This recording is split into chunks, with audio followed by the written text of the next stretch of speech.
Hello everyone, the first stock that I'm going to recommend for tomorrow's trade is ICICI Prudential Life.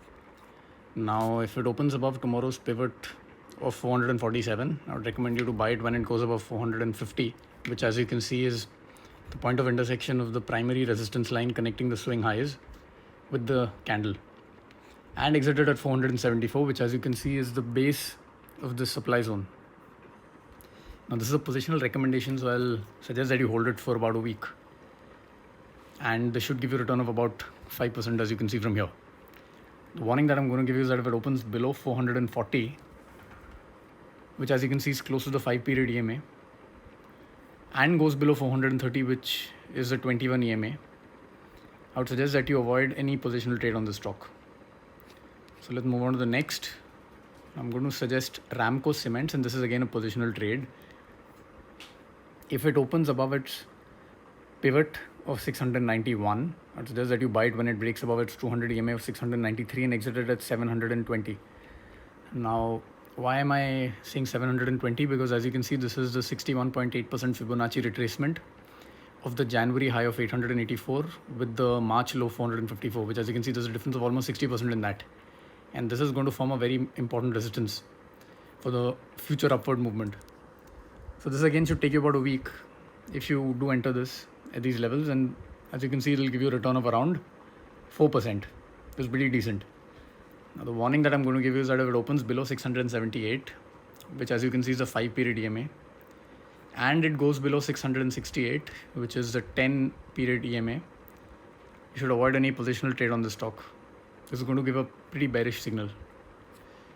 Okay, the next recommendation that I have is a intraday trade for Divi's Lab, which is a pharma company.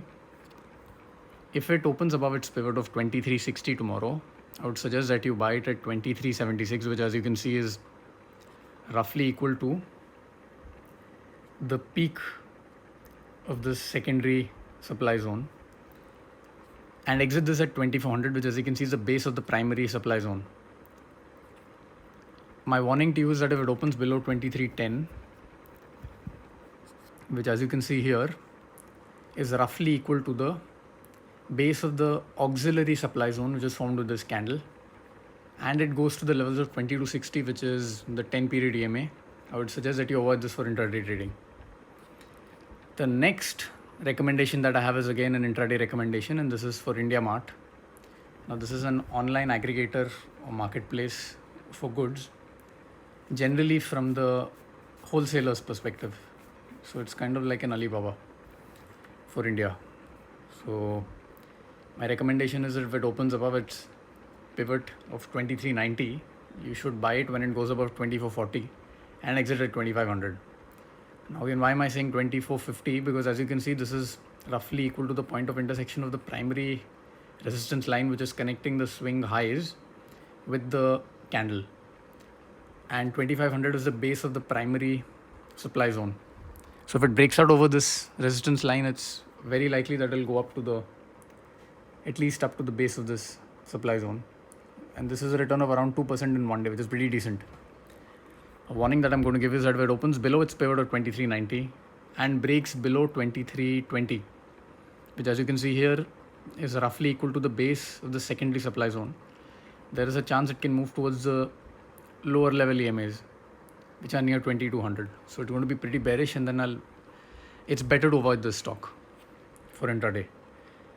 My final recommendation is for United Breweries, and this is an intraday shorting recommendation, which means that I want you to sell it at a higher price first and then buy it back at a lower price, which is the exact opposite of the recommendation that I've given you earlier. So you can see that it's broken out below most of its major moving averages as well as the primary resistance line. So my recommendation is that if it opens below its pivot of 1000, you should short it the moment it goes below 996, which as you can see is a 10-period EMA, and exit at the Fibonacci level of 980. As you can see here, 980 is the 38% Fibonacci retracement of the high, which was formed roughly in February, with the low which was formed in March. So there is a difference of almost 40-45% in these levels. So this is going to act as a very, very important support because this level has already been breached over the last week. My warning to you is that if it opens above 1000, which is its pivot, and goes above 1020, which as you can see is a 21 period EMA, I would recommend that you avoid intraday shorting on this stock. So that's it for my recommendations for tomorrow. Have a wonderful trading session. Best of luck. Please like, subscribe and share to my videos. It'll mean a lot.